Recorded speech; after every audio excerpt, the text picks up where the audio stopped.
To use the Garlic Zoom garlic chopper, simply just pop open the hatch at the top, put in, I don't know, probably about 2 cloves of garlic depending on the size.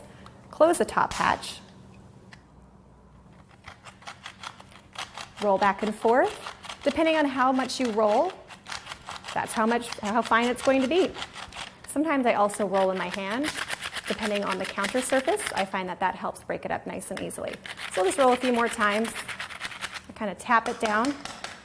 In order to access the garlic, there's another hatch here, right in the center. Open that up, remove the blade, and just tap out your garlic right into your pan or on your counter surface.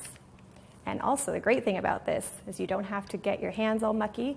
You can just put it right in the top rack of the dishwasher and you are good to go.